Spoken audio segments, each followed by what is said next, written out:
with you. Please stop cropping your bird photos so they feel claustrophobic. Let me repeat that. Please stop cropping your bird photos so they feel claustrophobic.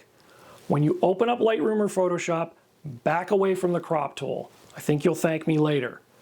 That's the idea for this video, which was part of a virtual event that my good friend Mike Milicia and I recorded a few years ago.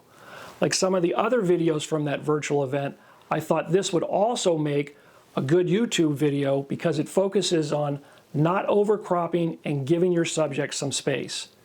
As I've mentioned in past videos, Mike Milicia and I have been teaching bird photography workshops here in Massachusetts together for many years for both the Massachusetts Audubon Society and Hunts Photo. Check out the link to Mike's website and Hunts Photo in the description below. Okay, back to today's video on giving your subject some space. This is something that sadly I see far too many bird photographers overcropping to the point that there's little to no room allowing for the subject to breathe. This makes the final image appear claustrophobic, and in my opinion, this is something you really want to avoid. I hope you enjoyed this video. If so, please hit the like button and subscribe so you don't miss any future videos, and feel free to leave a comment or a question you'd like me to answer.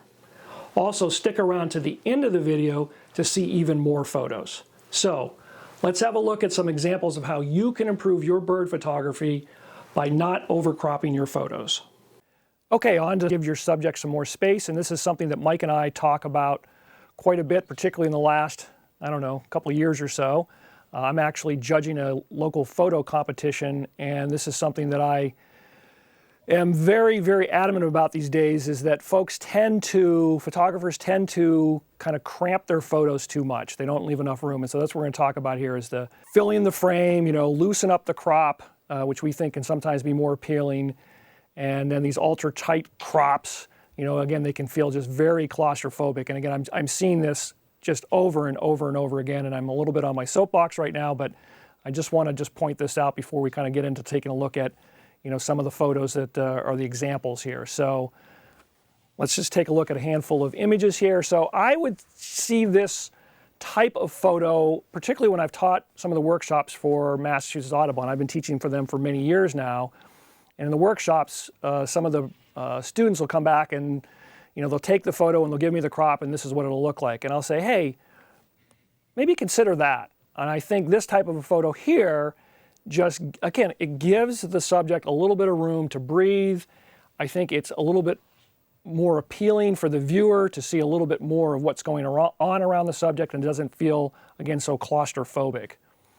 Similarly, it may even be the case, Shawn, where they actually photographed it the second way, but then decided to crop it tight like that, right? Yeah. That's kind of what's happening. It's not that they're shooting tight. So. That's right. Yeah, exactly. Yeah, exactly. So it's the same thing here, right? So this particular photo of this young skimmer, I will, again, quite often see this type of a crop that folks are going to either be posting on social media or, again, sharing with me in one of the workshops that I'm teaching. But it's closer to, this is how they probably shot it, right? And they want that tight crop. And I would argue that I think this is a little bit more appealing to the viewer. Similarly here with this Anhinga, this tight crop, it's just, again, it just feels claustrophobic, right? As opposed to how I shot it, or a lot closer to how I shot it. And I think this, showing the bird in more of its environment, it tells a little bit more of a story. I think it's a little more appealing for the viewer. And just this example here of this white ibis feeding, this really tight shot, nothing is clipped, right? And it shows everything that's going on. I don't think it's horrible to see it like this. I just think that this works a lot better. Go back to that other one, Shawn, for a minute. Sure. I just want to point something else out quick. Sure. The other thing I want to point out is if you are going to be tight for whatever reason, go back to the previous one.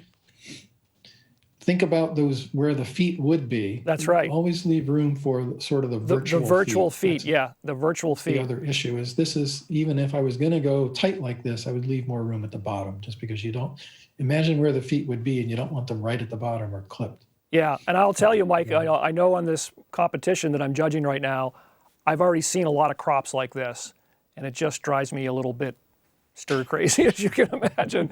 So yeah, leave that room, Again, here we've got this female bobolink. This is at one of my favorite locations here in Massachusetts at Daniel Webster Wildlife Sanctuary. that's just so much more appealing, showing the bird in the environment. I'll also point out, you know, when I get contacted by Mass Audubon or Hawk Mountain or any number of organizations that I work with, and they're looking for a photo of a specific species, they prefer to see more of the habitat.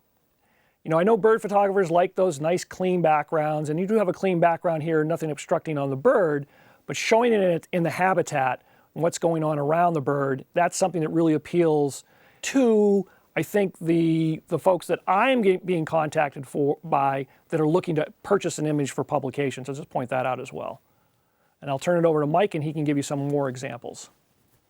So just more examples, again, common turn. Again, I'm using my ground pod, so I'm nice and low, getting the foreground and background to disappear. But again, I like to sort of just give more room and just give them a little more breathing room, give the viewer a little more things to take in rather than just concentrate on that bird itself. It's not really just about the bird a lot of times. It's about how the bird relates, and just have that washed out background. All that other stuff adds to the aesthetic value of the image. Even with flight shots, I mean, you may think, well, there's not much to see, it's just a flying bird. But again, going wider, it gives you a little more context. You can kind of tell there was a mountain in the background, and it gives you a little more room for the bird to fly into. Example here of great gray owl, nice portrait, but again, I think it's even nicer when you give a little more context, a little more of the context around it, and so forth and so on. Another example of a horned grebe in Iceland, tight shot. Nothing wrong with this shot. It's not like overly cropped. I mean, like Shawn said, a lot of times what we see in competitions and so forth, it's even cropped tighter than this. You know, this was as tight as I could make myself crop it, but still something like this is what I would prefer, where again, you get sort of the not taking up more than say a third or a half of the frame and get more context and more of the environment and so forth. Puffin in Iceland, again, nice tight shot of the bird, but this gives you a little more sort of aesthetically more pleasing. So again, unless Shawn has more to add. The only thing I'll add right here, Mike, is please do not crop your photos so tight that they're so claustrophobic that they appear in a competition that I'm judging, and I feel the way that I do. So hopefully we'll see a lot more photos of people taking some of the advice that we're giving here today, Mike, is what I would say. Yeah, I remember when you and I were judging the Glennies a couple of years ago together, we almost had to like go outside when we took a break just because we were feeling so claustrophobic from looking at all the photos. Yeah. It really is something that seems to have caught on for some reason. But yeah, I see it all the time on social media, on Facebook and any of the social media sites where people are sharing their photos. It really is become kind of almost the default way that people present their photos, it seems.